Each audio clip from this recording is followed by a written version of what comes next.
La terreur et la peur sont de vraies émotions. Je ne vais pas les dénier parce que ça ne serait pas juste. Elles sont de vraies émotions. Maintenant, il y a des personnes qui dénient ces émotions de peur et il y a d'autres personnes qui essayent de réprimer ces émotions. Il y en a d'autres qui essayent de les ignorer. Mais je pense que la plupart des gens permettent à ces émotions de peur de dominer leur vie. La Bible nous donne des tonnes de promesses quant à l'importance de vaincre la peur et de surmonter la peur. En fait, c'est pour cela que la Bible veut que nous sachions comment proclamer les promesses de Dieu pour pouvoir vaincre la peur dans nos vies. Parce que la peur peut devenir une prison affective. La peur peut être plus forte que des chaînes. La peur peut être plus interminable que le couloir de la mort. Et au cas où vous pensez que je ne sais pas ce dont je parle, j'ai déjà expérimenté dans ma vie une peur brute, absolue, nue et pure dans ma vie. Je me souviens qu'à l'âge de 19 ans, j'étais debout devant un homme qui était probablement le deuxième ou le troisième plus puissant dans le pays. Un pays qui était gouverné par un dictateur violent.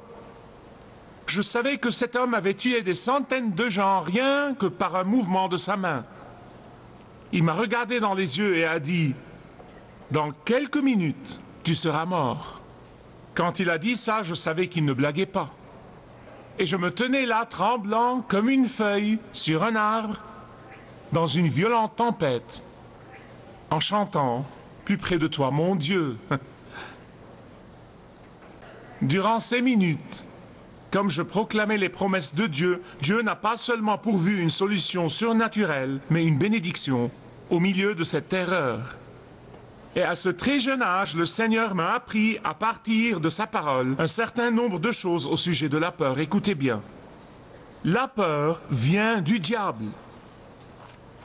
Et c'est certainement l'arme la plus pertinente du diable. La peur est l'arme la plus meurtrière du diable. Deuxièmement, j'ai appris que parce que le diable contrôle la peur, il utilise la peur pour empêcher les enfants du Seigneur, vivants, de ne jamais atteindre leur plein potentiel. Et la troisième chose est la suivante. Parce que le diable est un menteur et le père du mensonge, il dissimule toujours la peur sous toutes sortes de termes rationnels et acceptables, comme la superprudence, ou la bonne planification, ou l'autopréservation, ou la timidité, ou l'insécurité, et tout le reste, vous le savez aussi bien que moi. Mais cette expérience m'a aussi appris quelque chose d'autre, qui est d'une importance vitale. Elle m'a appris que lorsque Jésus-Christ est mort sur la croix, il ne m'a pas seulement délivré du péché et de la puissance du péché et des conséquences du péché, mais il m'a délivré de la peur. Et c'est pourquoi Jésus dit à maintes reprises, n'ayez pas peur, n'ayez pas peur, n'ayez pas peur, n'ayez pas peur. Encore et encore et encore, nous n'avons que quelques sortes de peurs citées dans la Bible. Je sais que des personnes différentes ont différents types de peurs. Il y a des gens qui ont peur de l'échec, il en est d'autres qui ont peur du succès. J'ai rencontré des gens qui ont franchement peur du succès. Il y a des gens qui ont peur du passé. Il y en a certains qui ont peur de l'avenir. Il y en a certains qui ont peur du rejet. Il y en a certains qui ont peur du danger. Quelle que soit votre peur, quelle que soit la forme dans laquelle vous l'expérimentez, quelle que soit la nature de la peur, je tiens à vous dire qu'elle n'est pas de Dieu. Elle vient carrément de l'ennemi de votre âme. Je crois de tout mon cœur que le désir le plus profond de Dieu est que ses enfants soient des gens qui vainquent la peur. En effet, 1000 ans avant Jésus, 1000 ans avant Jésus-Christ, Dieu a communiqué par son Esprit Saint à son serviteur Salomon qu'il n'y a que la sagesse de Dieu qui peut protéger ses enfants de la peur. Je veux, s'il vous plaît, que vous preniez avec moi Proverbes chapitre 2. Et ici, dans le chapitre 2 du livre des Proverbes, il dévoile le plan de protection de Dieu contre la peur. Il nous dit, numéro 1, la condition pour être protégé de la peur, les versets 1 à 4, Proverbes chapitre 2. Si, soulignez, encerclez-le dans votre Bible, c'est une condition. Mon fils, si tu reçois mes paroles, c'est une condition. Vous n'allez pas expérimenter ceci avant d'avoir rempli la condition. Si est la condition. La condition de la promesse de la protection contre la peur. Il dit que si vous voulez vraiment la protection de la sagesse, si vous voulez vraiment la récompense de la sagesse, si vous voulez vraiment les récompenses de la sagesse, si vous voulez vraiment les avantages de la sagesse, alors vous devez être réceptif à la sagesse de Dieu. Mais vous devez également être sensible à la sagesse de Dieu. Et aussi, vous devez être résolu à marcher dans la sagesse de Dieu. Je veux que vous me compreniez bien. Dieu nous a donné des choix. Quand Dieu a créé Adam et Ève, il a distingué entre la création de l'humanité et la création des animaux. Et cette distinction principale est que l'humanité a été créée avec la capacité de choisir. Dieu a créé l'humanité avec un corps, il a créé l'humanité avec une âme, il nous a créés avec la capacité de penser, de raisonner, d'analyser, de choisir et de prendre des décisions. Mais surtout, il nous a créés avec un esprit. Savez-vous pourquoi ? Pour que son esprit puisse établir un contact avec nous et qu'il demeure dans nos esprits. Qu'est-il arrivé quand Adam et Ève ont péché? Ils ont perdu l'Esprit Saint. Et chacun d'entre nous a hérité la dépravation d'Adam. Chacun d'entre nous est né sans que le Saint-Esprit demeure en nous. À partir du moment où Adam a péché, toute l'humanité est née avec les gènes de grand-papa Adam qui choisissent la folie et non la sagesse. Et c'est pour cette raison que la Bible nous dit que Dieu a envoyé son Fils, le deuxième Adam, le dernier Adam, l'Adam final, afin qu'il puisse nous libérer de l'esclavage du péché, pour qu'il puisse nous libérer de l'esclavage des émotions négatives, pour qu'il puisse nous libérer de la peur. Et quand l'Esprit Saint demeure en nous, il nous permet de choisir la sagesse de la parole de Dieu, avec toutes ses bénédictions, avec toute sa protection, avec toutes ses promesses. Et lorsque vous choisissez le Christ, vous choisissez la sagesse dans sa plus belle forme. Pour recevoir la protection de la sagesse, vous ne devez pas seulement être réceptif et sensible aux conditions de la sagesse, mais vous devez également être résolu. Regardez le verset 4 de Proverbes chapitre 2. Rechercher la sagesse, dit-il, c'est comme rechercher un grand trésor caché. Quand vous êtes à la recherche d'un trésor et que votre vie en est dépendante, que faites-vous? Vous n'abandonnez pas après les 5 premières minutes, n'est-ce pas? Des heures passent. Vous continuez à chercher, vous continuez de creuser, vous continuez à chercher, vous continuez à essayer, vous continuez à le faire, vous continuez à chercher, vous continuez à chercher, parce que votre vie en dépend. Il en est de même avec la recherche de la sagesse de Dieu. Salomon dit, c'est comme chercher après un trésor. Vous ne dites pas, vous savez, j'ai prié pour la sagesse et je ne l'ai pas eue. Donc c'est mieux que je ne prie plus pour ça. Et je vais aller de l'avant sans rechercher la sagesse. Je ne vais pas être persistant dans la sagesse. Ou j'ai prié pour la sagesse et je l'ai eue et c'est bien, merci Dieu, bon, je peux prendre soin de moi à partir de maintenant. Non, ne faites pas cela. C'est de la folie. C'est vraiment insensé. Permettez-moi d'être franc avec vous, je connais les défis qui entravent notre persistance à rechercher la sagesse. Et je pensais à ça quand je préparais le message. Combien d'entre vous avez joué quand vous étiez de jeunes garçons et filles à la chasse au trésor? Levez juste la main, c'était la chose la plus populaire pour nos pique-niques de l'école du dimanche. Ça a toujours été le meilleur jeu quand je grandissais, quand j'étais jeune. Et pour quelque étrange raison, j'ai toujours été désigné comme chef d'un groupe. Vous savez, j'ai le pire sens de l'orientation du monde entier. Je veux dire, quand ma femme et moi allons quelque part, elle me dit d'aller droite, gauche, et nous arrivons à destination. Et au retour, je lui demande on va à droite ou à gauche? Elle dit comment aller à gauche? Tu es venu par la droite. Je dis ça ne fait aucune différence. Je cherche toujours une personne qui a cette capacité. Je veux dire, vous obtenez ces instructions et elles disent, vous savez, marchez 20 pas. Et puis, quand vous arrivez au 3e arbre, allez à droite, puis encore à gauche. À ce moment, j'étais perdu. Et je savais que mon équipe allait perdre. Il n'y avait pas moyen que je laisse mon équipe perdre. Donc, je nommais immédiatement une personne pour être responsable. Et je choisissais cette personne en particulier car elle avait une capacité que je n'avais pas. Et je disais, écoute-moi, c'est moi qui dirige, mais toi, tu nous dis où aller. J'ai toujours eu le don de mettre les bonnes personnes pour les bons boulots.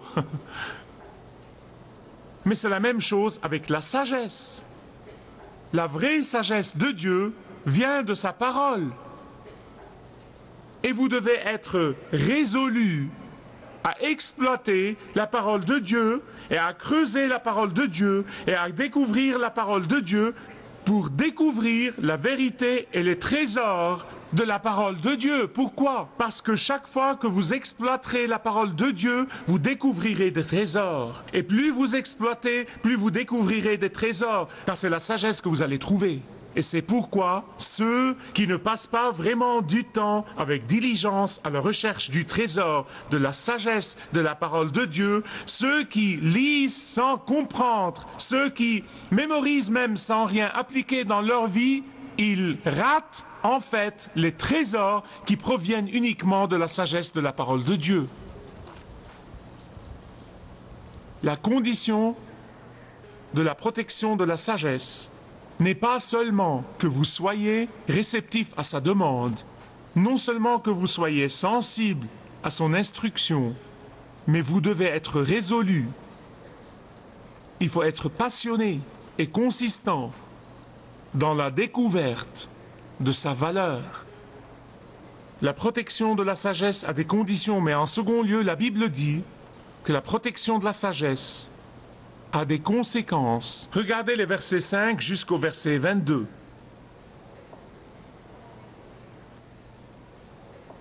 Une des conséquences de la protection de la sagesse se trouve dans les versets 5 à 8. Vous pouvez faire une division, comprend les versets 5 jusqu'à la fin du verset 8. La première conséquence de la sagesse est que vous allez être en admiration devant Dieu. Vous n'allez pas murmurer quelques mots avant de partir au travail. Vous allez être en admiration devant Dieu. Le matin, le jour et la nuit, vous allez être en admiration devant Dieu, à cause de la miséricorde de Dieu, de la grâce de Dieu et de la bonté de Dieu. Et quand vous serez en admiration devant Dieu, que va-t-il se passer? Il va remplir votre cœur de sagesse.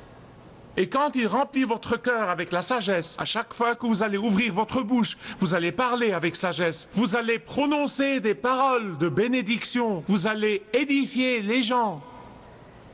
Vous direz des choses qui valent la peine. Vous aurez quelque chose d'édifiant et d'encourageant à dire.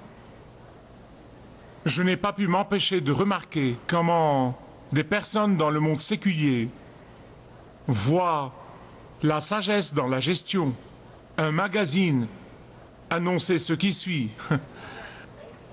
Je cite, « Une grande entreprise a récemment élu un chien errant comme vice-président supérieur. » Et puis l'annonce dans le bulletin de l'entreprise dit, je cite, « Sa capacité à bien s'entendre avec tout le monde, sa réponse rapide à la tape dans le dos, son intérêt en regardant les autres travailler et son grand talent pour avoir l'air sage tout en ne disant rien justifie pleinement sa position. La sagesse biblique n'est pas du tout comme ça, parce que la sagesse biblique a pour conséquence que lorsque vous vous tenez en admiration devant Dieu, Dieu remplit votre cœur avec de la sagesse et par conséquent vous parlez avec sagesse. Où que vous alliez, vous prononcez des choses utiles. Vous rappelez-vous ce que j'ai dit dans le dernier message? Proverbe nous dit que la crainte de l'Éternel est le commencement de la sagesse, pas la fin de la sagesse. C'est le début de la sagesse. Pourquoi? Pourquoi dit-il cela? Parce que la crainte de l'Éternel va vous conduire à la confiance. Et la confiance va vous conduire à l'amour. Et l'amour, pouvez-vous répéter le mot? L'amour fait quoi? Il chasse la crainte. Pouvez-vous le dire avec moi? L'amour chasse la crainte. Vous voyez, la crainte de l'Éternel est le commencement de la sagesse et vous terminez sans crainte. Voilà comment le processus fonctionne. Verset 8. En protégeant les sentiers de la justice et en préservant la voie de ses fidèles. Laissez-moi vous expliquer. Quand un juge prononce un jugement sur une personne mauvaise et la condamne, que fait-il? Vous dites, il punit les méchants, oui. Mais il fait plus que cela. Il fait plus que cela. Il fait quelque chose d'autre qui est d'autant plus important. Vous savez ce que c'est? C'est de protéger la société contre la méchanceté. Il protège ce qui est juste et vrai. Il ne condamne pas seulement le mal, mais il protège le bien. C'est ce que le juge fait. Et ici, Salomon dit, le but de la sagesse est de nous protéger de l'instabilité et de l'assaut des méchants. Regardez les versets 9 à 11. Il dit, la sagesse te fera plaisir au milieu de la douleur. La sagesse t'apportera la paix au milieu du chaos et de la confusion. La sagesse t'abritera dans son sûr berceau. En fait, au verset 12, il dit, la sagesse de Dieu va en réalité vous protéger de ceux qui ont l'intention de vous tromper. Savez-vous comment cela fonctionne? Parfois, les gens complotent et prévoient et planifient de vous faire faire ce que vous ne voulez pas faire. Ils planifient, ils prévoient, ils complotent pour vous faire faire ce que vous ne voulez pas faire, ce que vous savez ne pas être juste. Mais parce qu'ils le font si diaboliquement, nous ne voyons pas le piège avant que ce ne soit trop tard. Et Salomon dit ici que la sagesse de Dieu vous gardera d'être privé de vue. La sagesse de Dieu va vous empêcher d'être aveuglé par les méchants. La sagesse de Dieu vous montrera la voie à suivre lorsque vous êtes incertain de quel chemin prendre. La sagesse de Dieu va vous protéger des impasses et de ce qui vous attend secrètement dans les impasses. Je dis souvent à mes amis, vous savez, quand je suis debout devant une demi-douzaine de portes et je ne suis vraiment pas sûr de quelle porte prendre, dans quel sens aller, et je prie une simple prière, Seigneur, je suis trop stupide pour savoir quelle voie suivre, donc s'il te plaît, donne-en moi une. Ne me donne pas trop, mais parfois je me retrouve dans une situation où il y a tant de portes et je ne sais pas laquelle prendre. Donc dans ma simplicité, ce que je fais, je viens juste toucher avec précaution la première porte. Et l'accent est mis ici sur la précaution, en fait. Avec précaution, l'accent sur la prudence. Et si la porte s'ouvre, je sais que c'est du Seigneur. Et sinon, je vais vers la suivante. Et la suivante jusqu'à ce que l'une s'ouvre grand. Et puis je rentre en sachant que c'est là que le Seigneur voulait que j'aille. J'ai appris et j'ai grandi durant l'expérience. Mais vous voyez, c'est ce que la sagesse fait. Elle vous montre vers quelle porte aller. Mais il y a des chrétiens qui cassent carrément la porte fermée et ils entrent à l'intérieur et ils disent « Oh, Dieu doit être d'accord ». Ils la feront exploser à la dynamite et entreront au travers de la fumée et diront « Oh, la porte est ouverte, je suis certain que ça doit être de Dieu ». La sagesse ne fait pas cela. La sagesse ne va pas vous amener à forcer la main de Dieu parce que vous ne le pouvez pas en fin de compte. La sagesse de Dieu vous donnera la direction du chemin à prendre. Il dit que la sagesse de Dieu va vous donner la paix. J'ai lu cette semaine au sujet d'un homme et j'ai pensé que ce serait une parfaite illustration de ce que Salomon nous dit ici dans le chapitre 2 de Proverbes. Ce jeune homme a postulé pour un poste de pilote d'un bateau à vapeur sur le Mississippi. Et la personne qui faisait l'entrevue était convaincue qu'il n'était pas bon pour l'emploi. Donc il voulait arriver au bout de cet entretien très rapidement et il dit, jeune homme, savez-vous où sont les rochers? Et le jeune homme réfléchit une minute et il dit, non monsieur, je ne sais pas où sont les rochers. Et l'intervieweur s'est dit, dans son esprit, eh bien, je me disais bien. Mais avant qu'il ait pu mettre fin à l'entrevue, le jeune homme a dit, mais monsieur, je sais où les rochers ne sont pas. Je sais où ils ne sont pas. Et il a eu le poste. Mais vous savez, parfois dans votre marche chrétienne, vous pouvez ne pas savoir où sont les rochers, mais vous saurez où ils ne sont pas. Et Dieu vous montrera où ils ne sont pas. C'est ce que Salomon dit ici. Les conséquences de la protection de la sagesse ne rempliront pas seulement votre bouche avec des mots d'édification et de sagesse, ne vous maintiendront pas seulement à l'abri du danger et des périls, mais finalement, Salomon dit, regardez les versets 13 à 22, elle va vous protéger des personnes mauvaises, elle va vous protéger contre les personnes mauvaises. Et il met particulièrement l'accent ici sur l'infidélité conjugale. Je veux que vous m'écoutiez très attentivement, s'il vous plaît.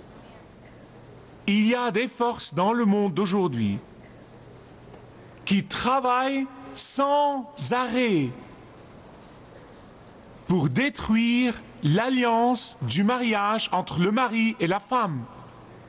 Il existe des forces puissantes dans le monde d'aujourd'hui. Il y a des mauvaises personnes dans le monde aujourd'hui, dans le monde de la télévision et tout le reste.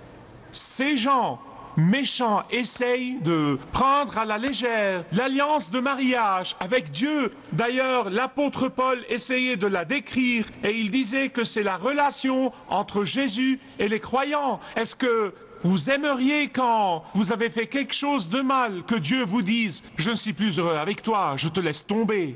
Est-ce que vous aimeriez ça? Vous aimeriez ça? Non! Mais je vous déclare qu'il y a beaucoup de chrétiens qui font cela. Je ne suis pas heureux dans mon mariage, je pars. Il y a des gens mauvais et des mauvaises forces qui agissent. Il y a des hommes mauvais qui profitent toujours de la vulnérabilité des femmes qui ont besoin de compagnie. Il y a des méchantes femmes qui sont toujours déterminées à inciter les hommes à sortir de leur engagement marital. Il y a des hommes et des femmes qui ne voient absolument rien de mal à la fornication et ils essayent de faire en sorte à inciter même les enfants du Seigneur dans l'église de Jésus-Christ.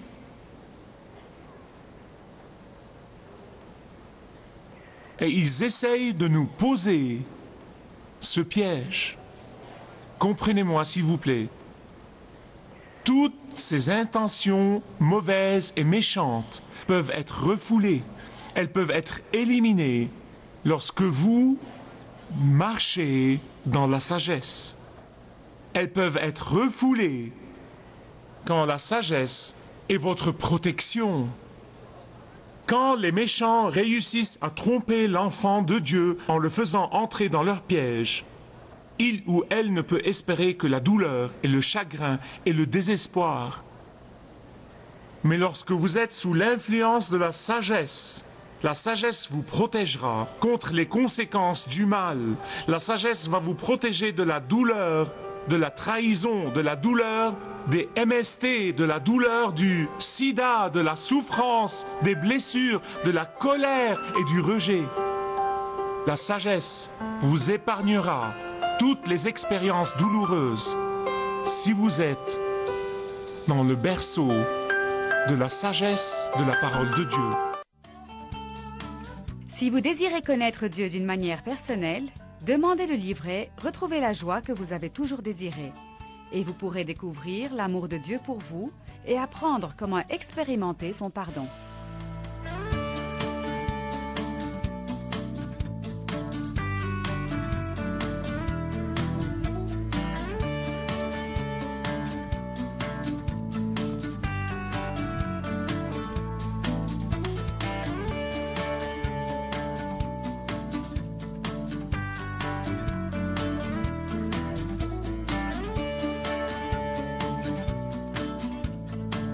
Si vous avez une relation personnelle avec Dieu et vous êtes intéressé à marcher plus intimement avec lui, demandez le livret « 7 pas sur le chemin de la foi » qui vous guidera dans une relation plus profonde avec votre Père Céleste. Demandez votre livret gratuit.